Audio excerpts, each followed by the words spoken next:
Hello বন্ধুরা, আমার trip আছে আজকে 6:30টায়। আমার মিত্রদা চলে যাবে আজকে শিলং, আর রেন্টুদাও শিলং যাচ্ছে। আর করে নিয়ে চলে এসেছি, কালকে শিলংয়ে গিয়ে পিকনিক হবে আবার নতুন করে। মিনাক্ষীরও চলে যাবে শিলং, আর আমরা চলে যাবো আজকে কলকাতা। আমার 6:30টায় ট্রিপ হয়েছে। তো আমরা এখন মাটিগাড়া পাম্প থেকে বেরিয়ে গেলাম। আমার 6:30টায় ট্রিপ আছে, আর এখন চাকরিটা গাড়ি চালাচ্ছে। এখন ফার্স্ট ডিউটি আছে, আর আমার ডিউটি সেকেন্ড ডিউটি।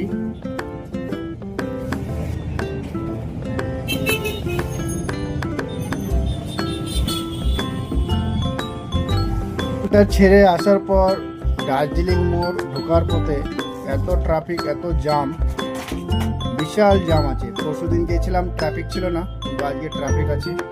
তো এখন সিটি সেন্টার পার হয়ে গেলাম। তো আমরা চলে যাচ্ছি শিলিগুড়ি জংশনে। হেরিটেজ হোটেলের পাশে আমাদের কাউন্টার আছে, আর আমাদের টাইমিং হলো আজকে 6:30টায়। তো সবাই ভালো থাকবেন, সুস্থ থাকবেন, আর এভাবে লাইক, কমেন্ট, শেয়ার অবশ্যই ফলো করবেন। Tata, bye bye.